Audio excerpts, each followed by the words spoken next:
Alright, we're starting up the second driveway, which I love having houses that are back to back. This is going to be a heavy one. I'm pushing this to the left. Get it away from the house. But yeah, having houses next to each other is definitely something you want to try and have. Because if you have houses that are spaced out, then you lose money in time and travel time. Again, it's just simply more efficient to have houses that are right next to each other. But when you're first starting out, when I first started out, I had to go all over the place, man. I kind of live in the tri-state area, and I remember there was a client where I traveled probably 45 minutes to get to this guy's house. Of course, I did him at the end of the storm, and I charged him a rate which I found to be worthwhile at the time.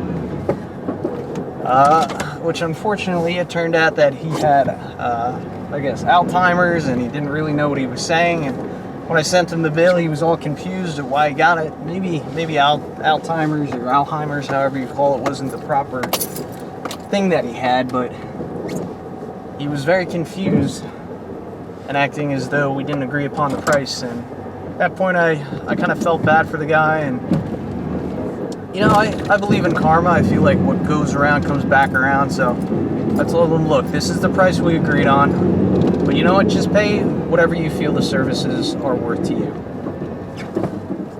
And sometimes that's the easiest thing to do, just let it go, because you know, after all the time and energy and money you spend in small claims court, you know, for a couple $100, I don't know, sometimes you just accept loss. It's part of life, I guess. Live and learn. Make a contract, which I didn't have a contract with him at the time. That could have solved that problem. But again, still, not necessarily though, because if you go to small claims court, even with the contract, it's still going to take up a good chunk of your time, and lawyer fees and court fees and yada yada yada. So, I don't know.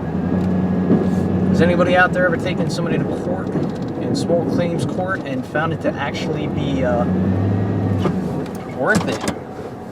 Let me know in the comment section below, because that's always been something I've been rather curious upon. You know what's interesting? The past maybe 5-10 minutes, maybe the past 5 minutes, I have had my seatbelt off, and I made that mistake of having my seatbelt off times in other videos, and you just hear the seatbelt alarm constantly going off, and it hasn't gone off yet. I wonder why that is. Kind of strange.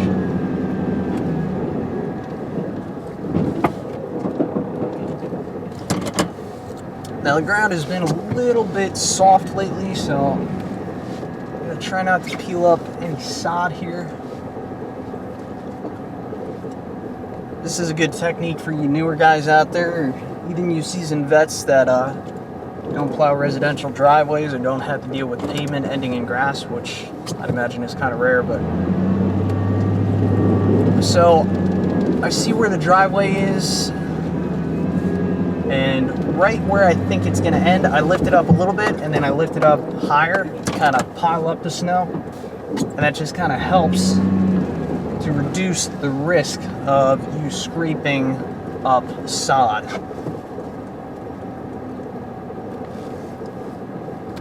Which I think the last pass we did good. You can just see a little bit of the sod, but we didn't rip any up. I'm not sure if you can see any of that on video, but that's also a technique I use with Belgian block. When I think I'm about to hit the Belgian block, or literally right before it, I'll lift up the plow a little bit higher than the Belgian block, and then you'll push it forward. And this is really important in areas where you have a lot of snowfall throughout the year, because you're going to have to push the banks back. And that leads me into another discussion we could have. Pushing back the snowbanks. This is a late March storm, so I'm not really going to worry about pushing these banks back too much, but Geez, I remember a winter we had, it was probably about 4 years ago now, and we just had snowstorm after snowstorm after snowstorm. And I ran out of places to pretty much put the snow.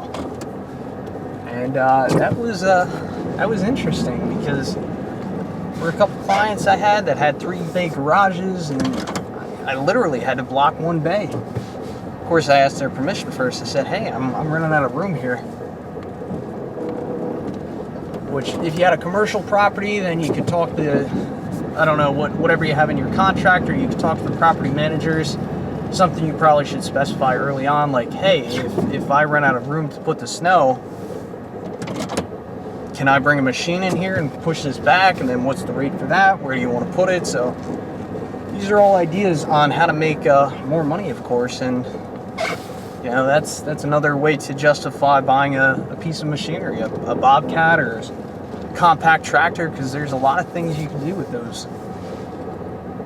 And I think a lot of people lose that in the summertime, or no, excuse me, in the wintertime with those machines, because there's really not that much work.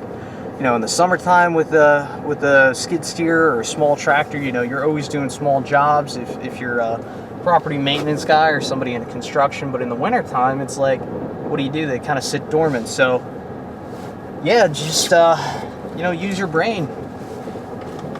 Use it for snow removal. Make some extra money.